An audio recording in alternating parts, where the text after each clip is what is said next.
आणि यावेळेस एक अतिशय महत्त्वाची बातमी येते आहे, ती पाहूयात।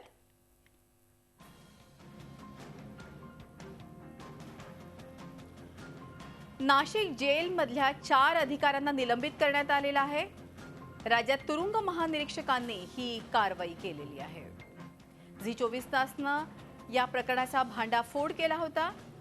कैदी सर्रास मोबाईल वापरत असल्याचं उघडकीस आणलं होतं आणि हे प्रकरण लावून धरलं होतं। काल देखील आपण बघतोय की कशा तऱ्हेने मोबाईल वापरत आहेत, हे व्हिज्युअल्स आपण दाखवले होते।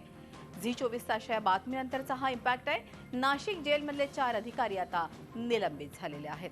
राज्यात तुरुंग महानिरीक्षकांनी ही अतिशय महत्त्वपूर्ण कारवाई केलेली आहे। अधिक माहिती घेऊयात, नाशिकहून आपले प्रतिनिधी योगेश खरे आपल्याबरोबर आहेत। योगेश, आपण बघतोय की अतिशय महत्त्वाची अशी बातमी गेल्या काही दिवसांपूर्वी आपण उघडकीस आणली होती।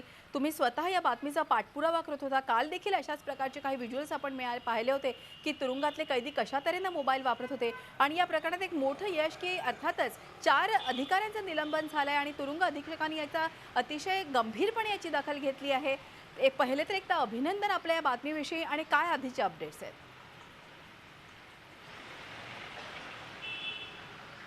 खरं म्हणजे कारवाई ही आता निलंबनाची झालेली आहे। यात प्रथम वर्ग दर्जाचे जे अधिकारी आहेत, 4 अधिकारी, या 4ही अधिकाऱ्यांना निलंबित करण्यात आलेलं आहे आणि त्यांना तसा आदेश जो आहे तो देण्यात आलेला आहे।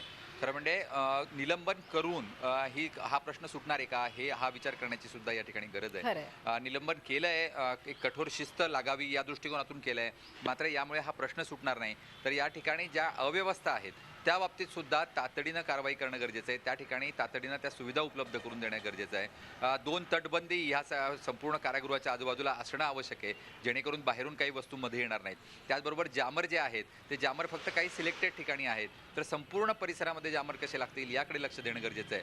CCTV वाढवणं गरजेचं आहे। जे शिपाई 200-300 शिपायांमागे एक शिपाई असतो, तर ते शिपाई जास्तीत जास्त कसे होतील याकडे लक्ष देणं गरजेचं आहे। तर या संपूर्ण कारवाया अजून अपेक्षित आहेत, पण बेसिक जे आहे म्हणजे जो एक दंड या सर्व अधिकाऱ्यांवर लागायला हवा त्यासाठीचं आज निलंबन झालंय आणि त्यामुळे एका चांगल्या गोष्टीला सुरुवात झाली असं म्हणायला हरकत नाही। अगदी खरं, एका चांगल्या गोष्टीला सुरुवात झाली। ज्या तऱ्हेनं योगेश तुम्ही म्हटलात की हे एक प्रातिनिधिक गोष्ट आहे जी आपण नाशिक तुरुंगातली दाखवली, कदाचित असं चित्र इतरही काही तुरुंगांमध्ये दिसू शकतं। या निमित्तानं हा एक मोठा प्रश्न निर्माण होतो, कुठल्या प्रकारच्या ठोस उपाययोजना, कुठल्या प्रकारची महत्त्वाची भूमिका आता तुरुंग प्रशासनानं घ्यायला हवी?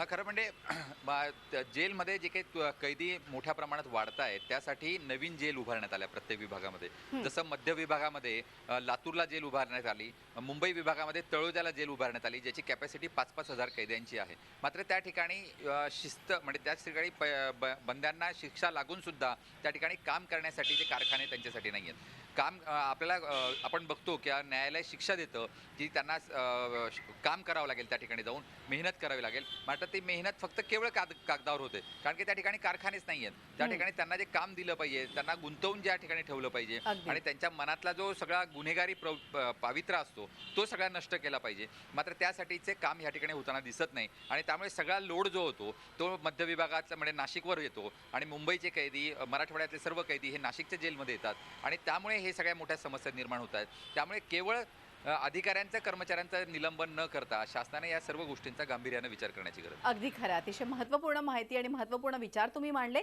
धन्यवाद योगेश, ही माहिती दिल्याबद्दल। योगेश खरे, झी 24 तास रहा एक पाऊल पुढे।